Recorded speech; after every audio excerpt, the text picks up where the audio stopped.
Hey guys, it is Mo. How are you all doing? Hope quite well. So, I'm back. I'm sure you're wondering why. But I just recently finished this book by, and just off the bat here, there are going to be a lot of Chinese names that I will be saying. Please forgive me. I am not a native speaker. I'm not learning it. So, correct me if you want. Be nice about it, but please forgive my mispronunciation. It's ultimately on me, but I will try my best. But okay, so I am here today to talk about Heaven Officials Blessings. Now, this is a book by Mojang Tong, who wrote Grandmaster of Demonic Cultivation, aka The Untamed, which I actually covered on the I've covered, put it that way, with the Doctor. So we covered the season. You can find that. So it's the same author. This is a 244 chapter Chinese web novel, and she is good at what she does.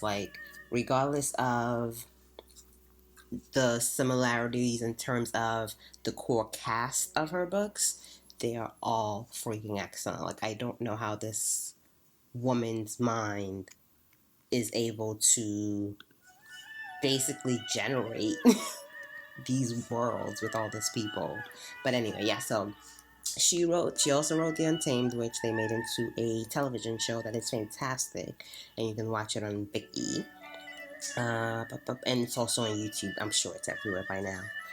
Okay, so this is another one of her books, and I recently finished the book. Completely enjoyed it. Did not see myself reading all 244 chapters, but I ended up doing very much so, plus the extra chapters. So that is just how fantastic it is. And I can't get enough of it, so that's why you guys are getting it. So I'm going to be reading an excerpt I'm going to be reading chapter 1 actually, of the novel. Let me get my phone ready. And I'm going to be doing these for other shows as well. I'm thinking Outlander, definitely. Maybe I'll do some smutty shit for Patreons. But, why not? Let's try something new, guys. So, before I jump into chapter 1, and again, I'm only reading chapter 1 because, like I said, 244 chapters. I don't know if this is going to be a one-off thing. I don't know if I'll be back. But I know I am thirsty as fuck for things to consume of Heaven's Officials Blessings. I saw a YouTube video the other day of this girl just basically cooing at Xiang and Xie Lian, which is just the funniest and cutest thing, because I was like, oh my god, yes, they are the best. They are fucking adorable. But yeah, so until the actual animation comes out this fall, I finished the book, worth every minute I spent. So, what is this book about that I am just blowing smoke up? It's Tush. Well, I've already told you the title. Okay, I'll give you guys a quick summary. So, essentially, 800 years ago, Xie Lian was the crown prince of Xianlei. He was loved by his citizens and was considered the darling of the world. He ascended to the heavens at a young age. However, due to unfortunate circumstances, was quickly banished back to the mortal realm. Years later, he ascends again, only to be banished again a few minutes after his ascension.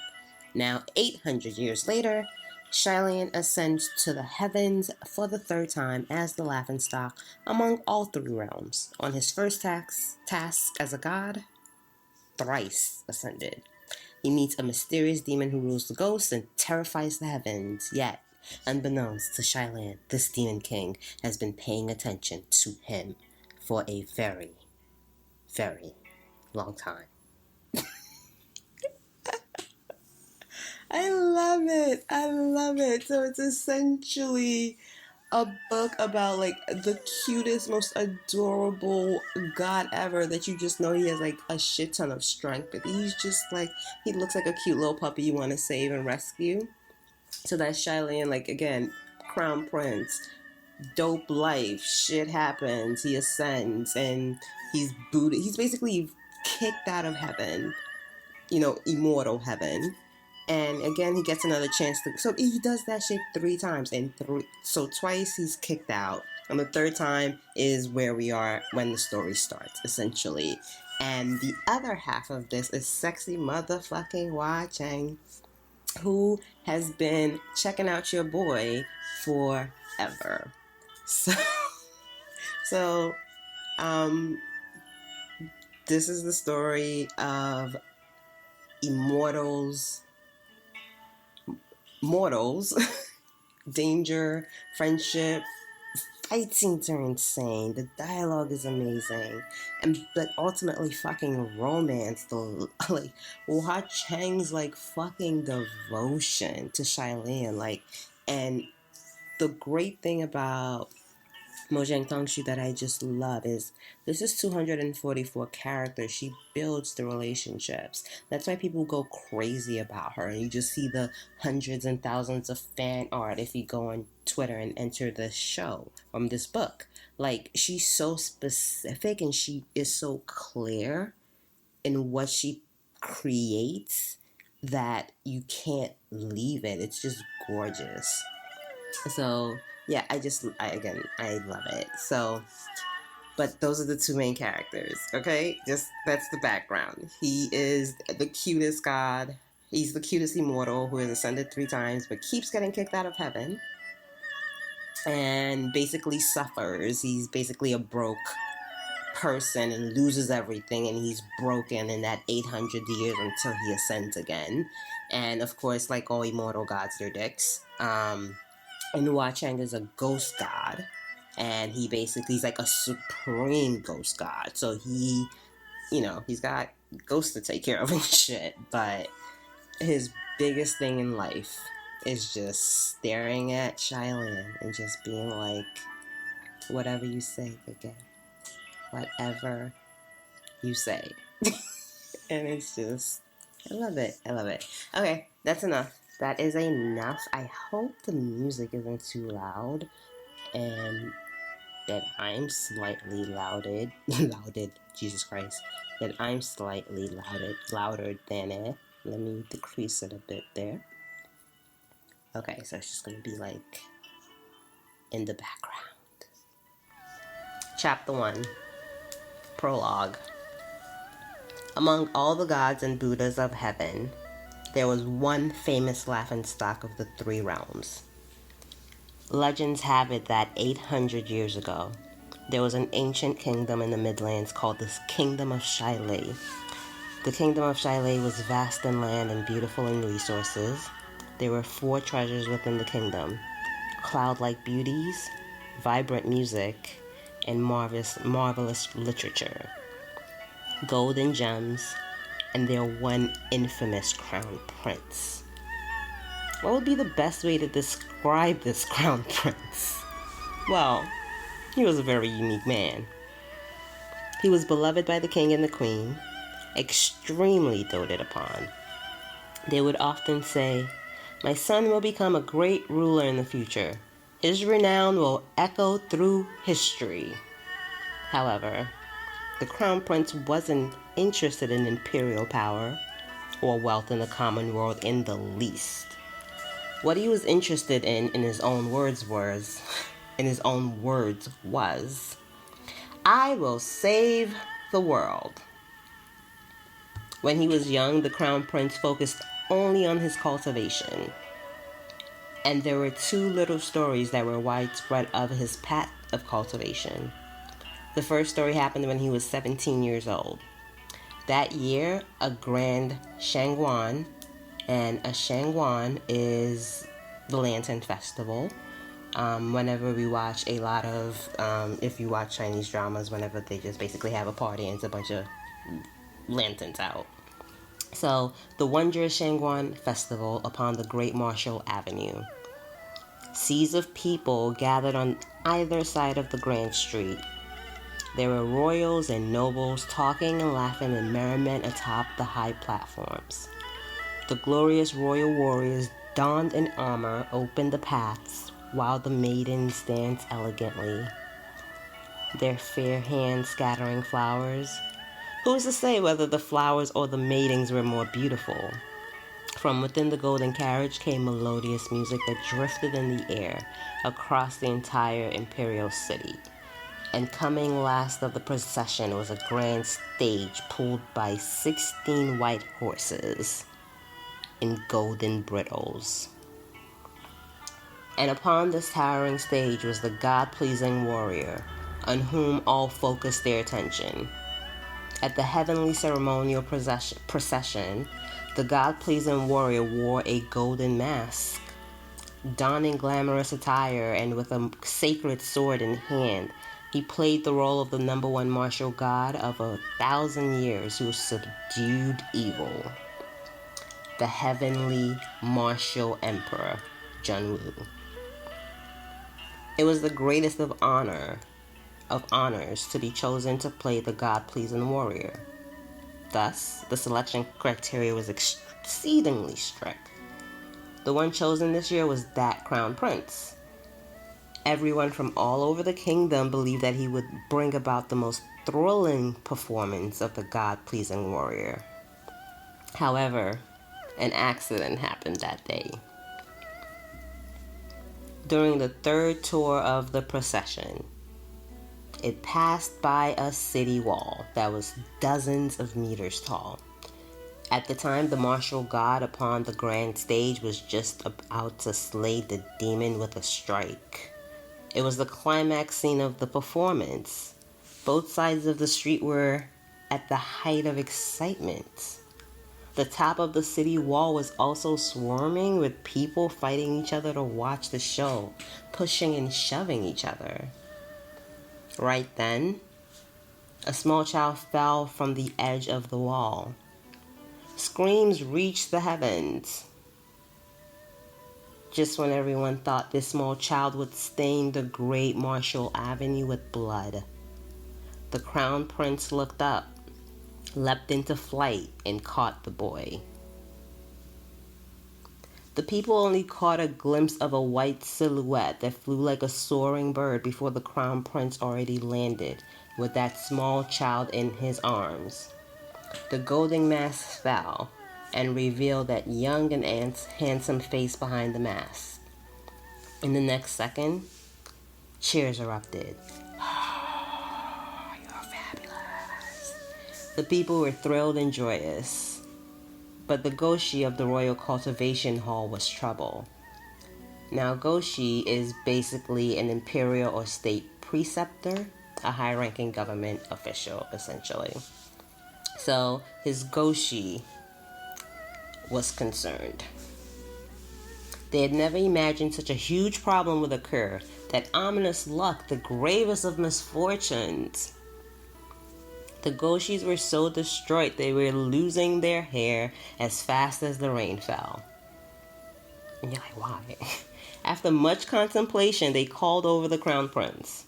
They very courteously requested him thus, "Your Highness, might you be willing to face the wall in reflection for a month?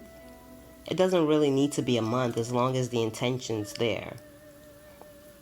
The crown prince smiled and replied as such, "No."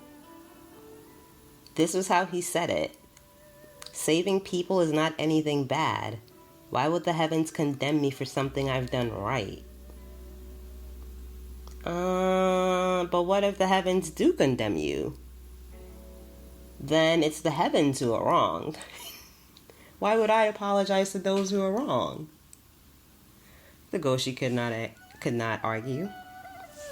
The crown prince was thus such a person. He had never run into anything he couldn't do, nor had he ever met anyone who didn't love him. He was the justice of the mortal realm. He was the center of the world. So even though the Goshi were frustrated, what the hell do you know? It wasn't their place to say much. and they didn't dare say too much regardless. His Highness wouldn't listen anyway. The second story also happened in the year the Crown Prince was 17. Legends have it that in the south of the Yellow River there was a bridge called Xie Lian. Upon this bridge there was a ghost that had been lingering for years. This ghost was exceedingly fearsome. It was donned in broken armor. The flames of karma burned beneath its feet, and its body was covered in blood and pierced by all manner of sharp weapons. Every step it took, it would leave behind a footprint of blood and fire.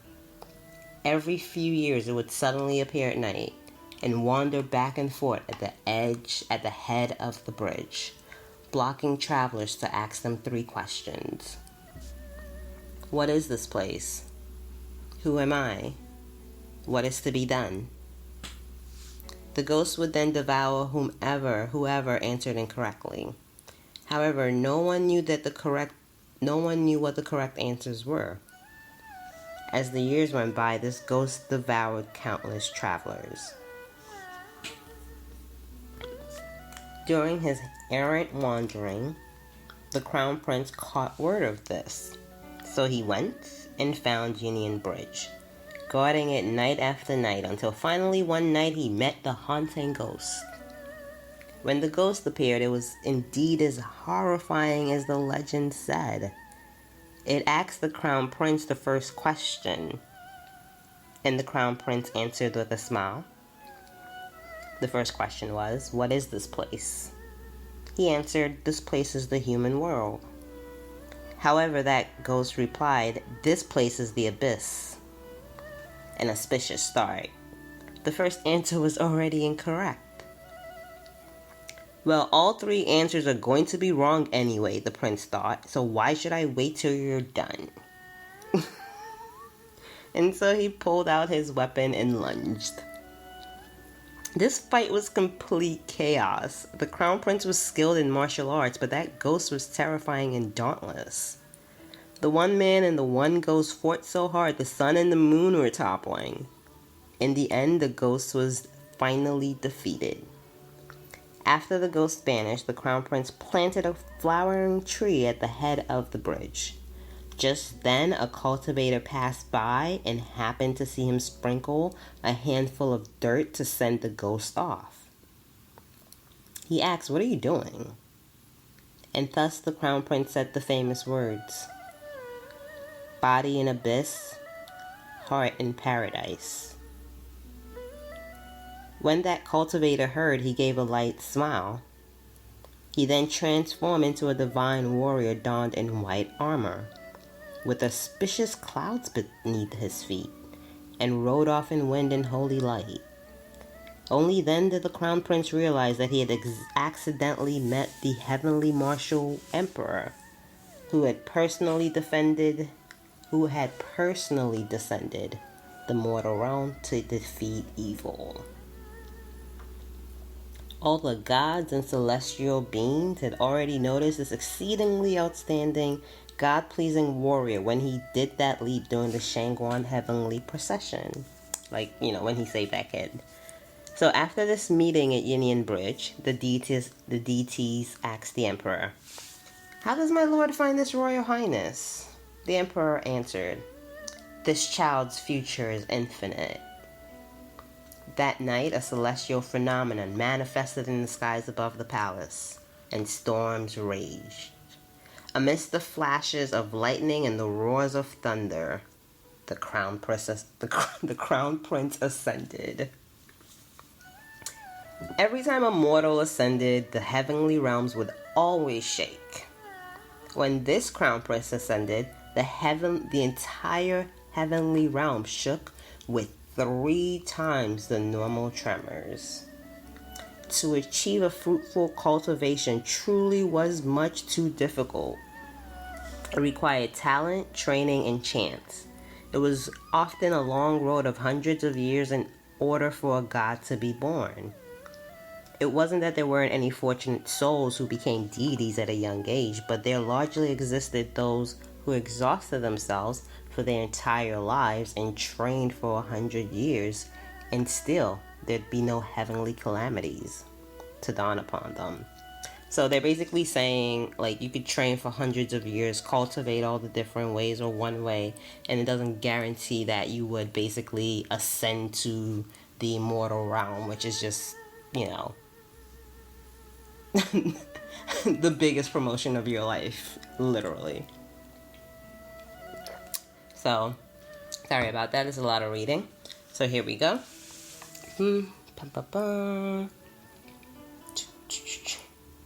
Even if they did come to face a heavenly calamity, they would die if they couldn't pass such a trial. Even if they didn't die, they'd be ruined.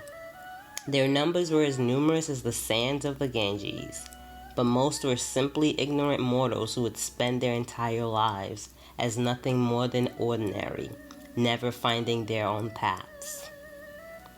Yet this Royal Highness was no doubt the darling of the heavens. Whatever he wanted, he got. Whatever he wanted to do, he succeeded. He wanted to ascend and become a god. So at the age of 17, he actually ascended and became a god. He had always followed the will of the people, and the king and queen loved their son and missed him dearly.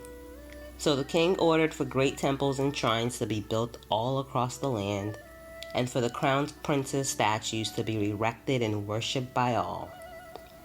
The more believers there were, the more temples there'd be, and thus the longer his life, and the stronger his spiritual powers.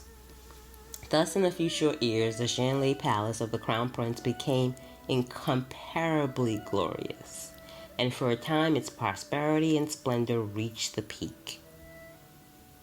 Until 3 years later, when Xie Lian fell into chaos. The cause of the chaos was tyranny, and rebels rose in revolt. However, while the flames of war were set ablaze all over the mortal world, the deities of the heavenly realm couldn't easily intervene, unless it was ghosts, monsters, and demons encroaching on the borders. Otherwise, whatever was. I like that. Whatever was. Imagine. Conflicts were everywhere in the mortal realm, and everyone believed they had a reason. So if anyone were to stick a foot in, today you would back your former kingdom, tomorrow another would avenge his descendants. Thus, wouldn't there be gods who'd want to fight each other all the time and fall into a life of disgrace? Good point. A situation like this for the crown prince meant he must keep his distance, but he didn't care at all. He said to the heavenly emperor, "I will save the world." I need to cultivate my Xie Lian. He's not like that. He doesn't sound like me like that. I will save the world. There we go. The heavenly emperor was in possession of 1,000 years of divine power, but even he didn't dare hang those words off his lips. When he heard this, it was easy to imagine how he felt, yet he couldn't do anything about the crown prince. So he said, "You can't save everyone. You can't save everyone." "I can," said the crown prince declared. Thus he descended to the mortal realm without looking back. Naturally, the people of Xie Lian rejoiced. However, ever since ancient times, there had been one truth the people had always spoken of in the human world. When gods descended to the mortal realm without permission, there was never a good outcome. Thus, not only were the flames of war not extinguished,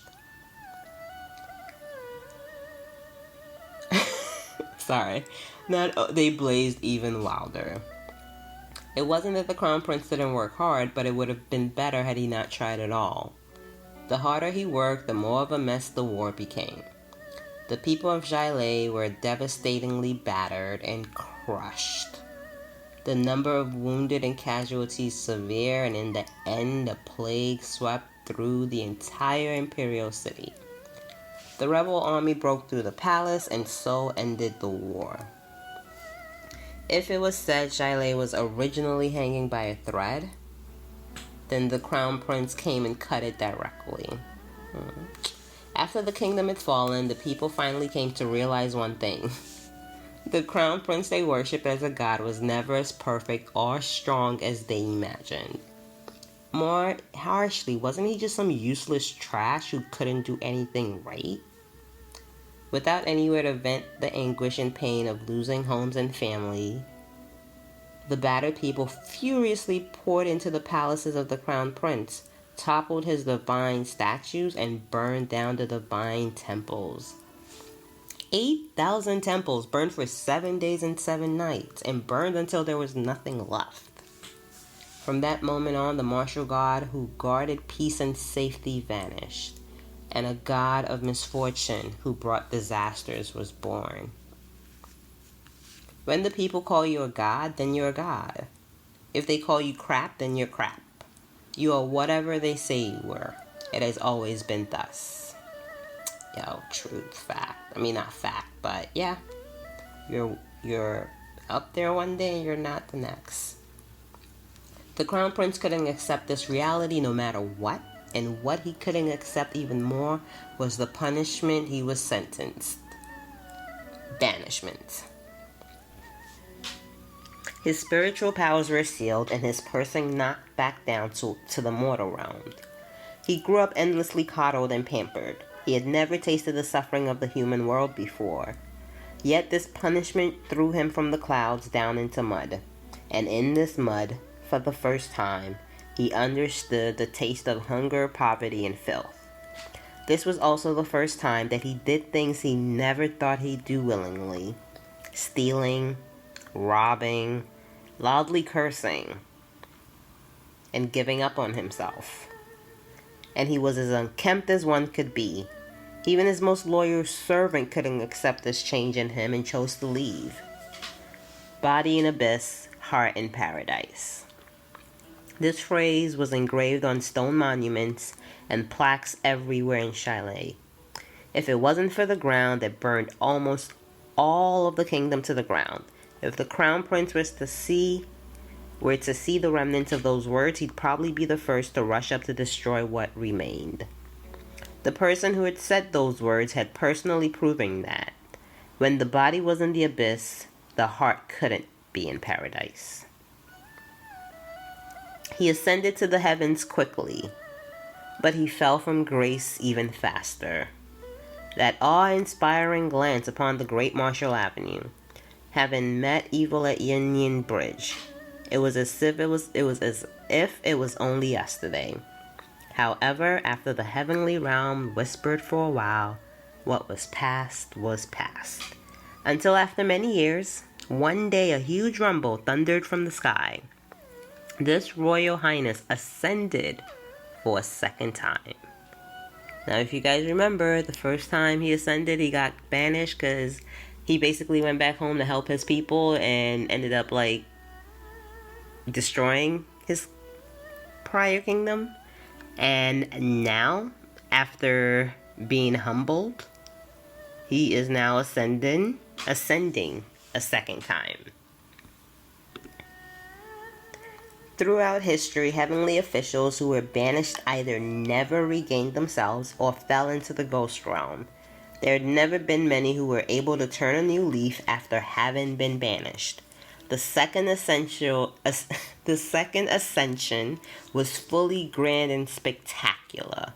What was even more spectacular was that after he ascended, he charged all the way into the heavenly realm and rampaged in full fury.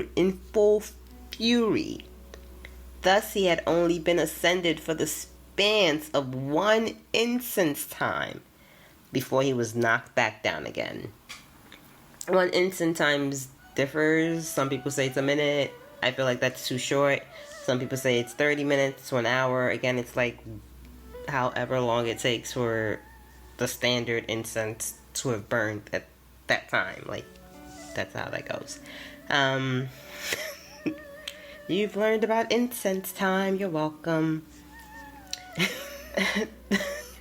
Thus, he had only been ascended for the span of one incense time before he was knocked back down again. One incense time. This could be considered the swiftest and shortest ascension in history. If the first ascension could be considered a beautiful tale, then the second ascension was a farce. So first time he was banished, we're going back home. The second time he ascended, which is extremely rare, does not happen. Barely, if ever. As soon as he ascended, he just broke shit and fucked shit up. And then got kicked out again. So there we are now. Having been banished twice, the heavenly realm looked upon this crown prince with full contempt. And in this contempt there was also caution. After all, he was already threatening and on edge after the first banishment.